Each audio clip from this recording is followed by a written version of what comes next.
வணக்கம். மகர ராசி நேயர்களே, 5ஆம் இடத்தில் இருந்த குரு இந்த 2025ஆம் ஆண்டு குரு பெயர்ச்சி உங்களுக்கு 5ஆம் இடத்தில் இருந்த ரிஷபத்தில் இருந்த குரு 6ஆம் இடமான மிதுனத்துக்கு பெயர்ச்சி அடைகிறார். 6ஆம் இடமான மிதுனத்துக்கு பெயர்ச்சி அடையும் போது 10ஆம் இடம், 12ஆம் இடம் மற்றும் 2ஆம் இடத்தை பார்வையிடுகிறார். இப்போ வீட்டில் சுபகாரிய நிகழ்ச்சிகள் நடக்கிறதுக்கான நல்ல நேரம் தான் இது. உங்களுக்கு சற்றே தடை தாமதங்கள் ஏற்பட்டாலுமே சுபகாரிய நிகழ்ச்சிகள் வீட்டில் நடக்கிறதுக்கான நல்ல வாய்ப்புகள் உண்டு. 10ஆம் இடத்தில் 12ஆம் இடத்தையும் 2ஆம் இடத்தையும் குரு பார்க்கறதுனால உங்களுக்கு நல்ல வேலைகள் கிடைக்கும். இத்தனை நாளாக வேலை இல்லைங்க, வேலை தேடிட்டு இருந்தேன் அப்படின்னுமோ நல்ல வேலை கிடைக்கும். அந்த வேலையில் பொறுப்புகளும் கொஞ்சம் அதிகமாகவே இருக்கும்.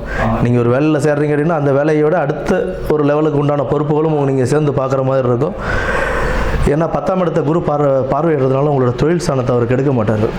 வேலைகளில் நல்ல ஒரு பொறுப்போடு செயல்பட வேண்டிய அவசியம் இருக்கும். பொருளாதார விஷயத்தில் கொஞ்சம் கவனம் தேவை. பண வருமானம் வருது அப்படின்றதுக்காக தேவையில்லாத வீண் செலவுகள், விரயங்கள் செய்கிறது அதெல்லாம் தவிர்த்துட்டு வரக்கூடிய வருமானத்தை எப்படி சேமித்து வச்சு நம்மளோட ஃப்யூச்சருக்கு அதை எப்படி யூஸ் பண்ணிக்கலாம் அப்படின்ற தாட்டோடு நீங்கள் இருந்தீங்க அப்படின்னா இந்த பொருளாதார வளர்ச்சி உங்களுக்கு ஒரு நல்ல வாழ்க்கையில் ஒரு நல்ல வழியை உங்களுக்கு காண்பித்து கொடுக்கும். திருமணத்துக்கு ட்ரை பண்ணுறவங்க எல்லாருக்குமே கொஞ்சம் தடை தாமதங்கள் இருந்தாலும் கை கூடுறதுக்கான வாய்ப்புகள் உண்டு.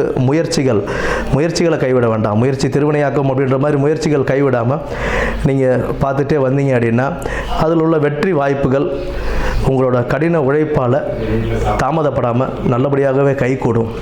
புதிய தொழில் முயற்சிகளை தற்போதைக்கு நம்ம ஒத்தி வைக்கிறது அப்படின்றது நல்லதுங்க. புதிய தொழில் முயற்சிகள் வேண்டாம். இருக்கும் தொழிலையே நம்ம பார்த்துக்கிட்டு அதில் திருப்திகரமாக அதில் என்ன நம்ம செய்ய முடியும் அப்படின்னு பார்த்து அதை விரிவுபடுத்துறதுக்கான என்ன வழியோ அதை மட்டும் நம்ம செய்கிறது நன்மை பயக்கும். புதிய தொழில் முயற்சிகள், அதாவது தனியாக நான் இப்போ ஒரு கடை வச்சுருக்கேன், இன்னொரு கடை நான் தனியாக போட போகிறேன் அப்படின்ற கதையெல்லாம் வேண்டவே வேண்டாம். இருக்கிற தொழிலை எப்படி மேம்படுத்தலாம், அதே இடத்துல நம்ம எப்படி செய்யலாம் அப்படின்றத பார்த்துக்கிறது ரொம்ப முக்கியம். 6ஆம் இடத்துல குரு இருக்கிறதுனால நம்மளுடைய பேச்சில் நிதானம் தேவை. ரொம்ப கவனமாக பேசணும். எந்த ஒரு இதுவும் வந்துட்டு நம்ம எடுத்தோம் கவுத்தோன்னு பேசாமல் நிதானமாக யோசனை பண்ணி நம்ம பேசும்போது அதுக்கு உண்டான பலன்கள் நமக்கு நிச்சயமாகவே கிடைக்கும். வெற்றி வாய்ப்புகள் தாமதப்பட்டாலும் கடின உழைப்பு உங்களை நல்ல ஒரு வெற்றி பாதைக்கே கொண்டு போகும். பொருளாதாரம், கல்வி இந்த விஷயத்தெல்லாம் கொஞ்சம் கவனத்தோடு செயல்பட்டு நீங்கள் நல்ல ஒரு வாய்ப்பாக இந்த குரு பயிற்சியை பயன்படுத்திக்கலாம்.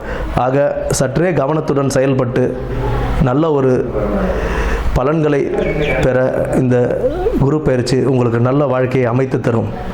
நன்றி, வணக்கம்.